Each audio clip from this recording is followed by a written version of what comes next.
What is up, everybody? I am RC Gates, and today we are going to be taking a look at another Boi Zack comic. This graphic novel is a story about two men who decide to go to war against the cartel as one of them takes matters into his own hands. I am, of course, talking about Iron Sights. So please join me as we jump right into this book.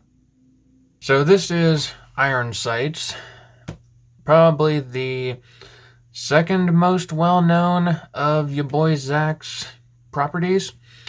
There's this one, but the Iron Sights franchise and the Jawbreakers franchise. Jawbreakers I don't really have any of, but I have Iron Sights and Iron Sights 2 Psychos, I think. So this is one of the ones that I got during I think it was a Zack Friday event that he usually does on Indiegogo. It's not usually a pre-planned thing, it just sort of happens, I guess. But whenever those do pop up, definitely try to check them out, see if there's any that you like.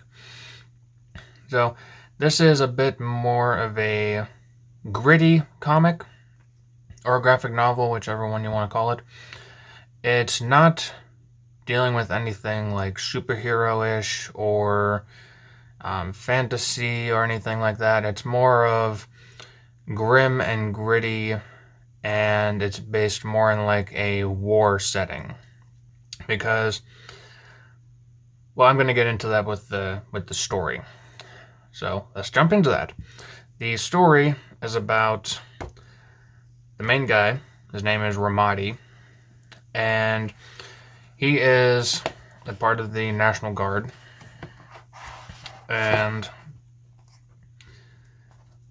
on one of his off days, he is just hanging around shooting rabbits, just as like a testing to see how good of his aim it is. And he ends up seeing a cartel bringing someone out to the desert to shoot them and kill them, pretty much. So he decides to take it upon himself to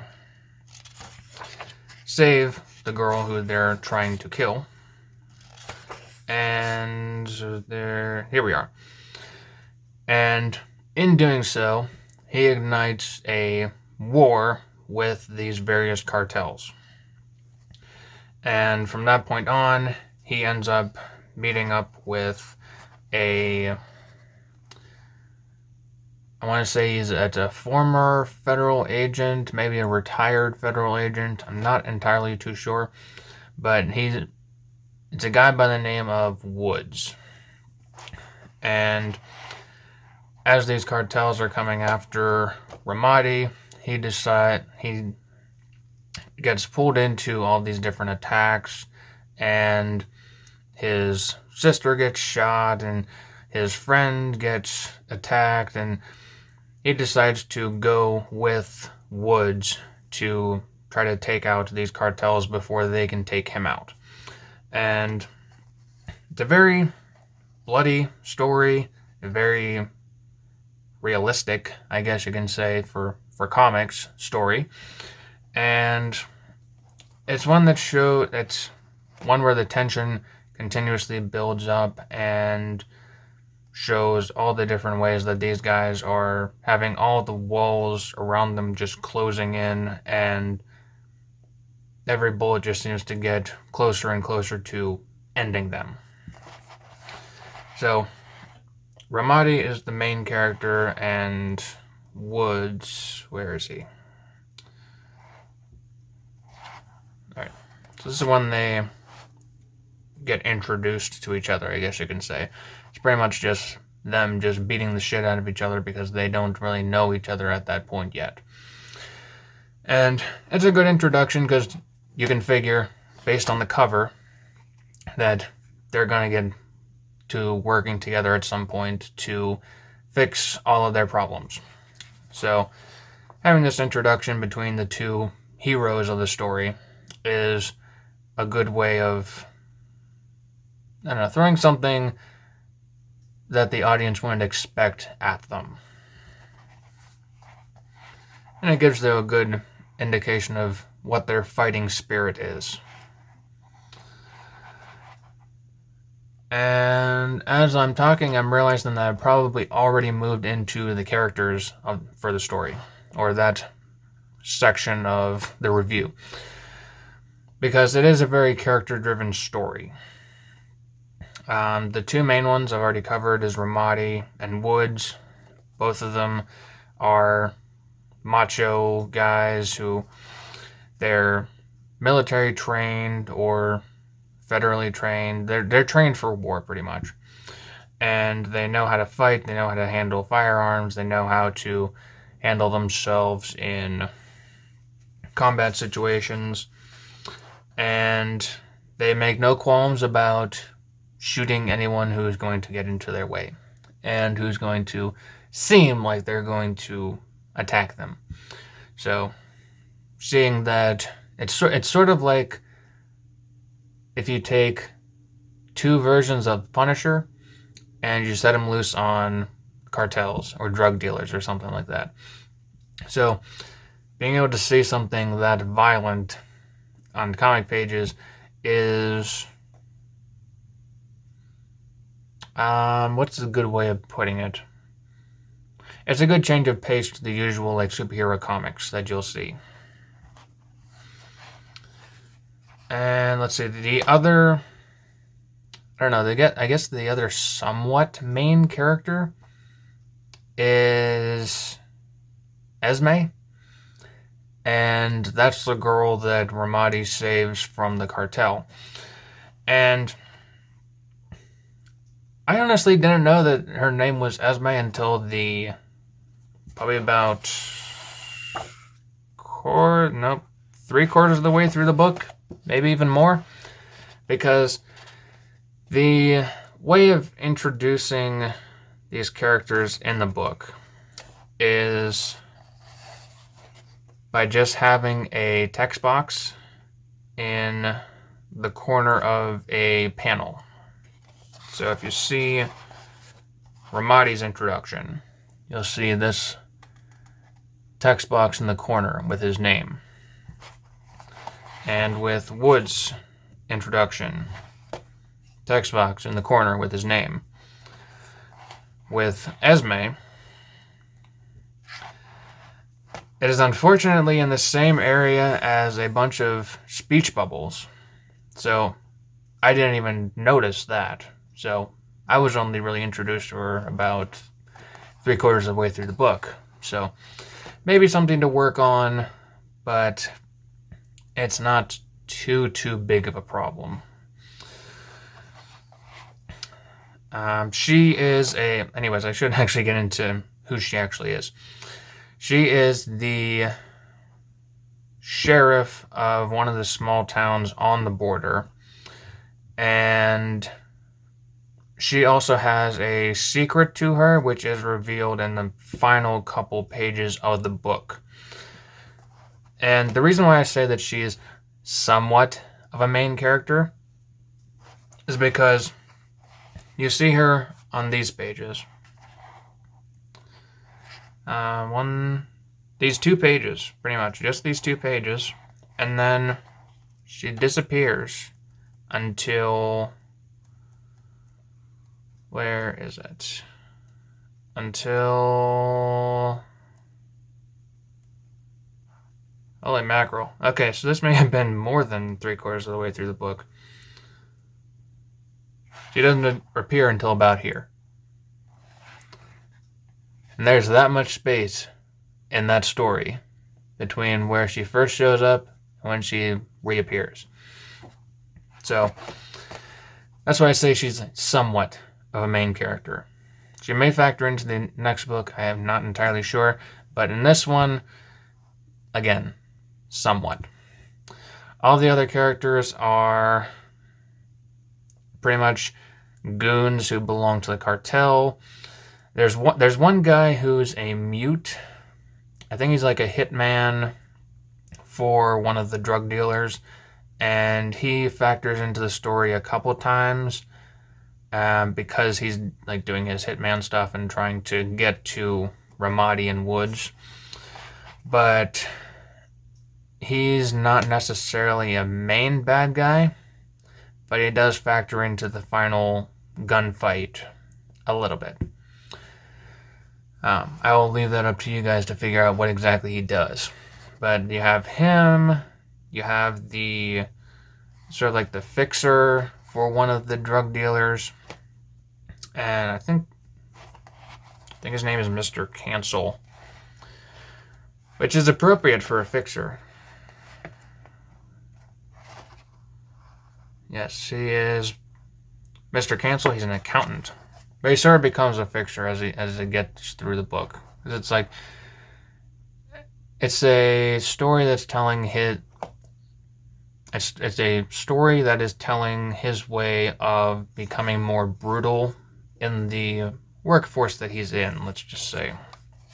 So he eventually goes from being like a sort of like a softer guy who is just the accountant to being a guy who's going to seriously dismember somebody.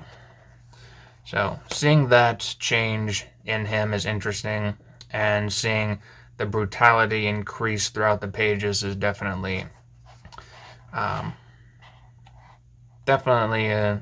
decent change from what I'm used to with the comics. And that's pretty much most of the characters. Ramadi does have a friend named Conway, who is he's either a National Guard guy or another federal agent, and he sort of helps him out because he's I think he may be doing some drug running with Ramadi on the side, and it's sort of like off the book stuff, and he's just trying to make his own money and make his own way in the world. But he gets caught up in stuff. He ends up getting shot as well, and that's what brings about Ramadi and Woods coming together to work to destroy the cartel and get their revenges. And in Woods' way of saying, relieve some boredom, which I think is interesting, because just a guy joining into a crusade against all of these criminals just because he's bored. I think it's funny.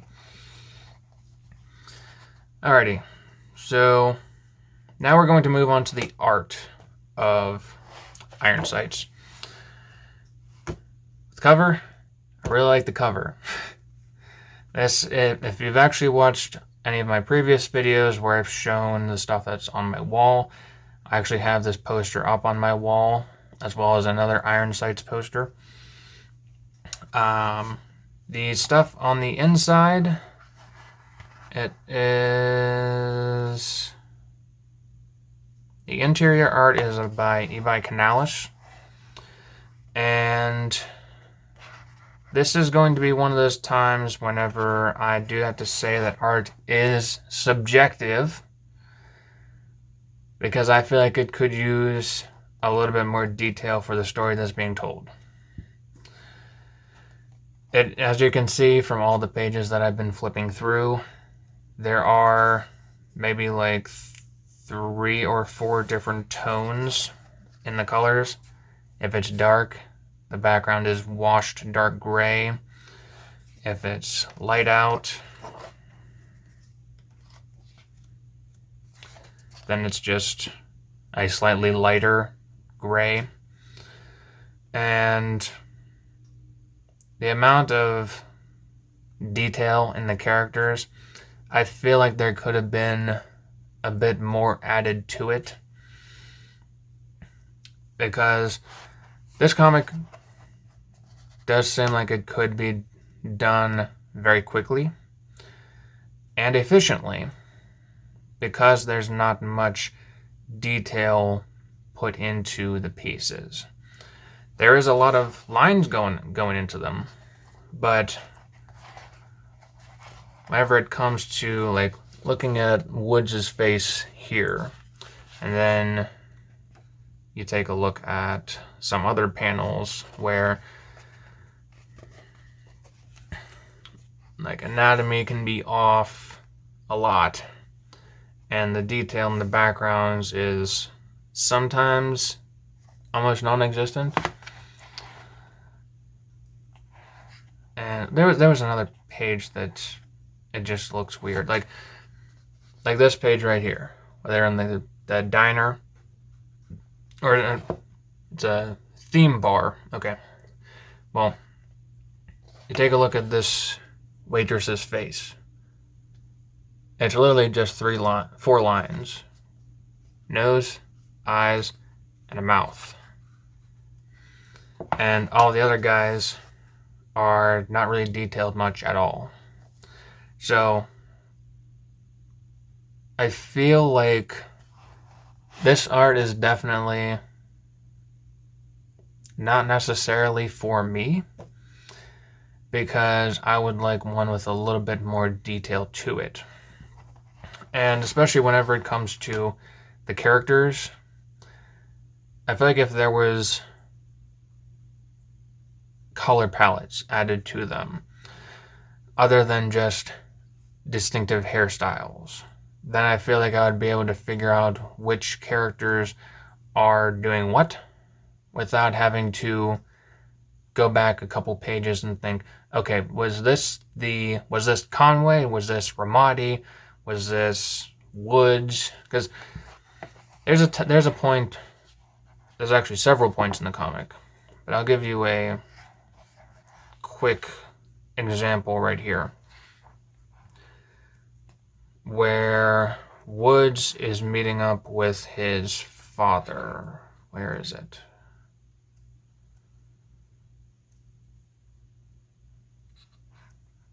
Come on, where are you?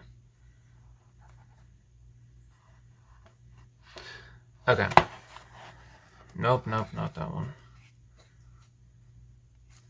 Okay. So, here's the part where I was talking about. It's like Woods is talking with his father. Both of them have very similar facial structures. The only difference between the two is that Woods is wearing a cowboy hat and the dad's not. They both had like the same facial structure. They both had the same haircut. So it's difficult to tell who is who in what situations. And there's actually several points where if you're using haircuts to distinguish the characters, then I get lost at several points, because I need to think, is this art for a new character, or is there like a highlight to this hair that is making the black look shinier? Because there was at one point when I got Ramadi confused with the mute hitman for the cartel, and that caused me to stop for a second. I was like, okay, wait, what's happening? Because this is confusing. Like I said, this could have gone with adding color schemes, maybe not being a black and white comic, because I've seen black and white comics that work, but this one I feel like it could have used a little bit more stuff to distinguish the characters. But like I said, cover I like. This one's by Kelsey Shannon. I like Kelsey's work. Pretty much all the art that he does is awesome. And seeing this, it makes me really wish that I could see what the interior art would be like with this style, because for me there would be no question as to who's who or what's happening. Again, the art is entirely subjective. If you like it, that's totally alright. It just doesn't hit me the same way. Alright, so now we're going to move on to the writing. I actually enjoy the writing because it makes the characters seem realistic. They're gritty, grown men who are put in a life and death situation throughout the entire story, and they're going up against people who have no qualms about putting a bullet in your head if you look at them the wrong way. So that part seems very realistic. I like it a lot. Much better than the previous Boi Zack comic that I reviewed, that being Pandemic. And the characters do have ways of distinguishing them from each other. Woods he just does not really care. He acts like he is bored and is just going through the motions. And Ramadi, he seems to have a bit more, what's the way of putting it? A bit more passion behind him because he's doing this to save his own skin. And as I'm saying that, I do need to lay out one problem that I do have with the writing.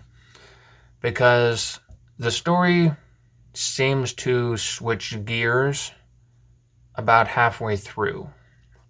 Because whenever Ramadi does first start this cartel war, he starts it by shooting the cartel members. And they decide to sneak into his house, and his sister gets shot.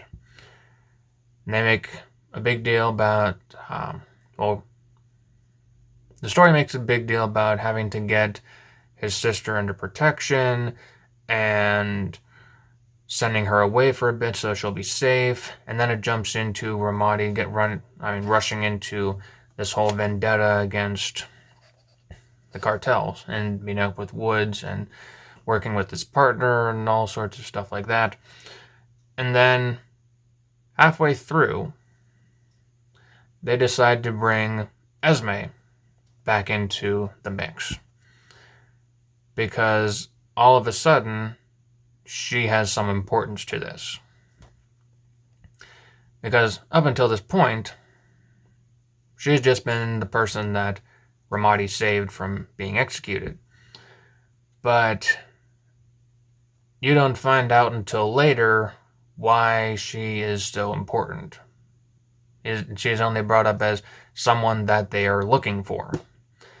And I honestly don't know why, because she doesn't seem that important to the story at all. And this is why I say that, again, why I say that she is a somewhat important main character. Important also being in quotation marks. So that part's a little bit confusing. Some of the story segments don't flow together as well as I would expect them to, but the story still moves along at a decent enough pace that it's not too much of a problem. Let's see.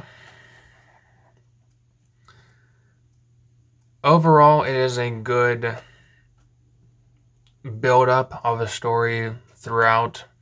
It sort of reads like a Wild West story where everything is building up through gunfights and just in general fighting. People just running around with guns and doing whatever they want to try to save their own skins and try to also accomplish whatever goals they have. And it all ends with a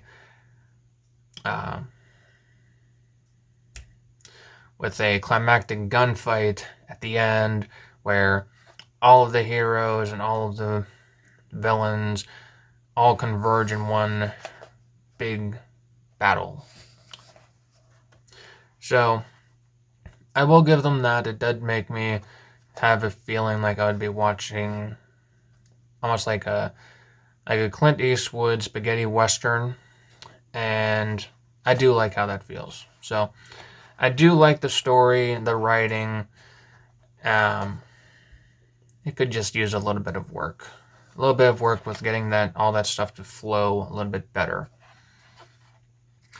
So now we're going to jump into my interest in Iron Sights. Overall, I'm definitely going to check out the second book because it does end on a somewhat of a cliffhanger. So I want to see where the story progresses. I want to see where these characters end up going. And I'm curious to see what is going to happen in Two Psychos. I'm hoping to see what exactly is going on with the continued war, if there is one, and see how that is built upon, because it does lead to more of that intrigue. So hopefully that will fulfill what I'm looking for. So with all of that in mind, what exactly is my final rating for Iron Sights, the first book? Well, I would probably have to say that this is a tried and true PB&J, because it is good. The story has kept me intrigued throughout the entirety of it. I do want to see where it goes. The art is not really my taste, but as I've said, art is subjective. And thankfully the story is good enough to overpower that. So I would definitely say if there is a Zack Friday sale, or if Zack is selling Iron Sights on any future campaigns of his, definitely go and check it out. It's definitely worth seeing if you enjoy it. Well, that is all that I have for you guys today. Please make sure to like the video, comment what your thoughts are, and also to subscribe so that you'll be able to see more videos just like this one. Thank you all for watching, and I will see all of you guys in the next video. Peace out.